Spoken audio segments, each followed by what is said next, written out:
নমস্কার বন্ধুরা, বাংলা গল্পের সোনাঝুরিতে সকলকে স্বাগত। সুধী বন্ধুরা, ভিন্ন স্বাদের নিত্য নতুন গল্প শুনতে সঙ্গে থাকুন। প্রিয় বন্ধুরা, আজ আমরা ষষ্ঠীপদ চট্টোপাধ্যায়ের একটি সুন্দর গল্প শুনব। আজকের গল্প পুরনো বাড়ি। এও কিন্তু সত্যি ঘটনা। আমার জ্যাঠামণির মুখ থেকে শুনেছিলাম। তিনি ঠিক যেভাবে গল্পটা আমাকে বলেছিলেন, আমিও সেভাবেই তোমাদের বলছি। আজ থেকে 50 বছর আগের কথা। আমার বয়স তখন 20 কি 22। সবে একটা ভারী অসুখ থেকে উঠেছি। ডাক্তার বলেন চেঞ্জে যেতে।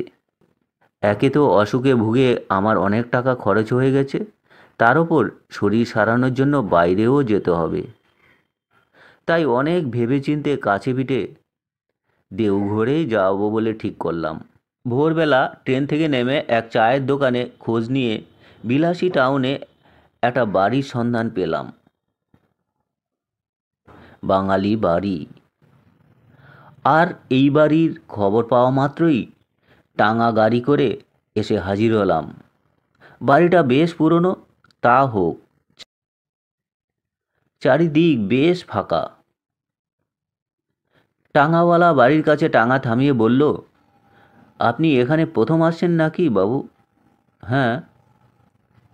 এরকম জায়গায় আপনি থাকতে পারবেন? এ কিন্তু খুব খারাপ জায়গা। বিলাসী টাউন নামে টাউন হলেও তখন একেবারে ফাঁকা ও বুনো জায়গা ছিল। দিনের বেলাতেও গা ছমছম করত। বললাম, খুব পারবো। তাছাড়া বাইরে বেরোলে অত ভয় করলে চলবে না। টাঙাওয়ালা বলল, আমার সন্ধানে একটা ভালো ঘর ছিল একেবারে মন্দিরের পাশে। যাবেন বাবু সেখানে? আমি মালপত্র নামাতে নামাতে বললাম, না থাক, এখানটা বেশ নির্জন। আমার পক্ষে এই জায়গাটাই ভালো। এই বলে টাঙাওয়ালাকে বিদায় দিলাম।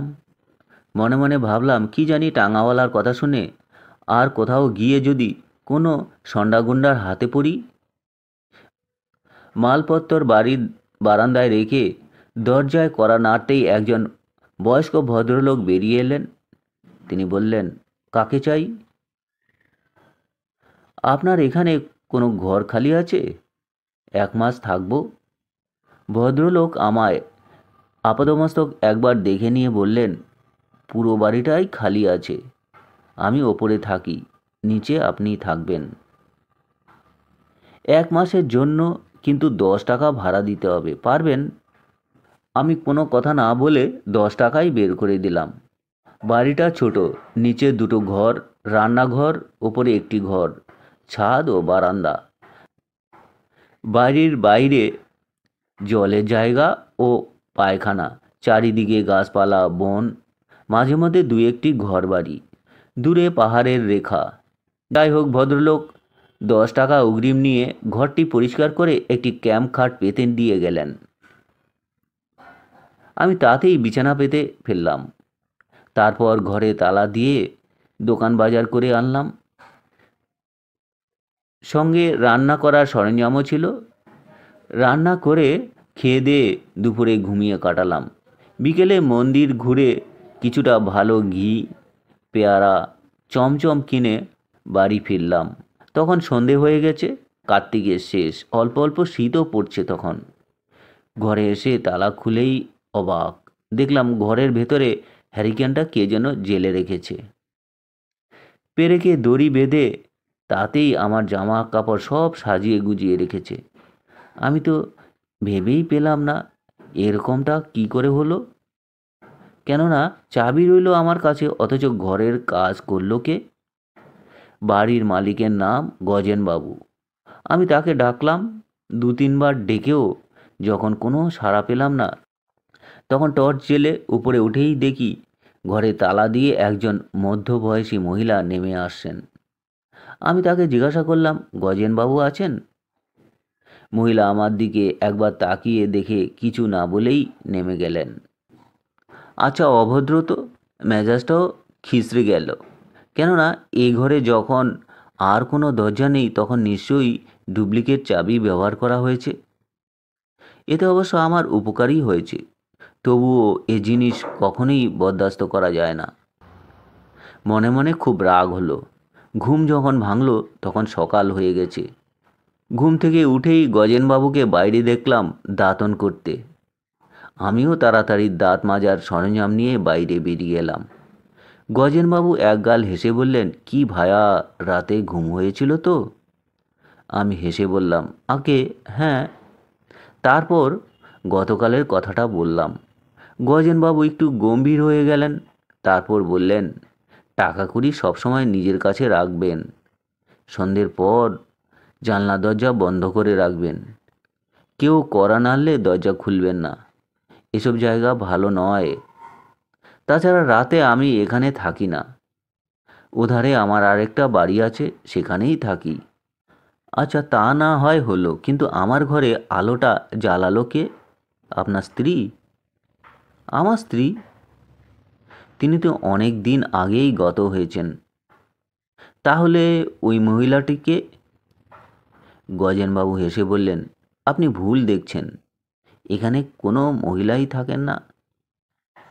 এমন সময় হঠাৎ একটা ছাগলকে হ্যাট হ্যাট করে তাড়া দিতে দিতে আমার একটা সম্পূর্ণ প্রশ্নকে এড়িয়ে কেটে পড়লেন গজেনবাবু।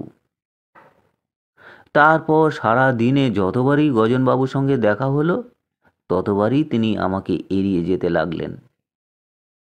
আজ তাই ঠিক করলাম, বেলাবেলি মানে সন্ধ্যের আগেই এখানে ফিরে এসে দাঁড়িয়ে দেখব কে কিভাবে ঘরে ঢোকে। তাই করলাম। সন্ধ্যের আগেই ফিরে এসে দূরে দাঁড়িয়ে বাড়িটার দিকে তাকিয়ে রইলাম। সন্ধ্যেটি যেই উত্তীর্ণ হলো আর অমনিই দেখলাম ঘর থেকে আলো জ্বলে উঠল। ভয়ে কাঁটা দিয়ে উঠল গায়ে। চারিদিক নিস্তব্ধ, নিঝুম, কেউ কোথাও নেই। আমি টর্চের আলোয় পথ দেখে ঘরে গিয়ে তালা খুলে যা দেখলাম তাতে আমার সারা শরীর রোমাঞ্চিত হয়ে উঠল। দেখলাম আমার এঁটো বাসনপত্তর কে যেন মেজে ঝকঝকে করে রেখেছে। এলোমেলো বিছানাটি পরিপাটি করে রেখেছে। আমার রাতের খাবারটি পর্যন্ত তৈরি করে রেখেছে। বুকের রক্ত হিম হয়ে গেল। এ কোথায় এসে উঠেছি আমি? কাউকে যে ডাকবো গলা দিয়ে যে স্বর বেরোচ্ছে না। গজেনবাবু সন্ধ্যের পর থাকেন না এখানে। কেন যে থাকেন না তাই এবার বুঝতে পারলাম। শুধু বুঝতেই পারলাম না যে ওই মহিলাটি কে। তবে কি? হতাশভাবে ধপ করে বসে পড়লাম বিছানায়। ঘড়ির দিকে তাকিয়ে দেখলাম সবে 6:30। চারিদিক ঘন অন্ধকারে ঢাকা। এ রাতে কোথায় বা যাব? বসে বসেই মনস্থির করে ফেললাম, আজকের রাতটা যেমন করেই হোক এখানে কাটিয়ে কাল সকাল হলেই পালাবো এখান থেকে। কিন্তু সারাটা রাত এখানে যে কি করে কাটাবো তাই ভেবে পেলাম না। অনেকক্ষণ বসে থেকে কোনো রকম রাত 9টা করলাম। তারপর সঙ্গে আনা প্যারা চমচমগুলো খেয়ে নিলাম। যে রান্না তৈরি করা ছিল তাতে হাতই দিলাম না। এবার জল খেতে হবে, কিন্তু কলসি গড়াতেই গিয়ে দেখি অবাক। এ কি, জল কোথায়? বাইরে যাওয়ার আগে জলপূর্ণ কলসি যে আমি নিজে হাতে বসিয়ে রেখে গিয়েছিলাম। আমার সর্বাঙ্গ তখন নীল হয়ে উঠেছে। তার ওপর ভয়ে এবং প্যারা চমচম খাওয়ার ফলে তেষ্টায় গলা শুকিয়ে যাচ্ছিল। বাইরে গিয়ে যে জল আনবো তাতেও ভয় করছিল। তবু যেতেই হবে। যেতে গিয়েই বাধা পেলাম। দরজা খুলতে গিয়ে দেখি দরজাটা বাইরে থেকে বন্ধ। অনেক টানাটানি করেও সেই দরজা আর খোলা গেল না। এমন সময় হঠাৎ দপদপিয়ে হারিকেনটাও নিভে গেল। আমার গা দিয়ে কলকল করে ঘাম ঝরছে। ভয়ে ভয়ে আমি কাপা গলায় বললাম, কে তুমি? কে আমাকে এইভাবে ভয় দেখাচ্ছ? আমি তো তোমাদের কোনো ক্ষতি করিনি। তাছাড়া তুমি আমার অনেক কাজই এমনিতেই করে দিচ্ছ। তবে কেনই বা আমার সঙ্গে এরকম করছো? আমায় কি তুমি রক্ষা করবে? হঠাৎ বাইরে থেকে একটা শব্দ এলো, নিশ্চয়ই কেউ জল তুলছে। অনেকে দিনের বেলায় এখানেই জল নিতে আসে, কিন্তু রাতে আর কেউই আসে না। কি করেই বা জানবো? সবই তো একদিন হলো এসেছি। তাড়াতাড়ি জানলা খুলে বাইরের দিকে তাকাতেই দেখলাম জলের কলের ধারে একটা হ্যারিকেন জ্বলছে। তারপরই যা দেখলাম সে এক বীভৎস ব্যাপার। সেই জল কলের একটা গাছের ডালে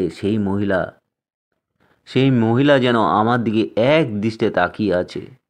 আমি জ্ঞান হারিয়ে ফেললাম। পরদিন সকালে যখন চোখ মেললাম তখন দেখলাম ঘর ভর্তি লোক। গজেনবাবু আমার মাথার কাছে বসে আছেন, হাওয়া করছেন। আমি আস্তে আস্তে উঠে বসলাম, তারপর সব কিছু খুলে বললাম তাকে। আমার বৃত্তান্ত শুনে প্রত্যেকেই বকাবকি করলেন গজেনবাবুকে। আমি তখনই মালপত্তর গুছিয়ে নিয়ে স্টেশনের দিকে চলে এলাম। আর থাকে এখানে?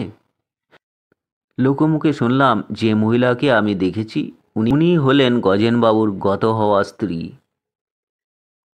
আর বর্তমানে গজেনবাবু দ্বিতীয়বার বিবাহ করে এখানেই রয়েছেন। তো বন্ধুরা, এই ছিল ষষ্ঠীপদ চট্টোপাধ্যায়ের একটি রহস্যজনক গল্প পাঠ। যদি আপনাদের ভালো লাগে চ্যানেলটির সঙ্গে থাকবেন, সাবস্ক্রাইব করবেন। সকলে ভালো থাকবেন, ধন্যবাদ।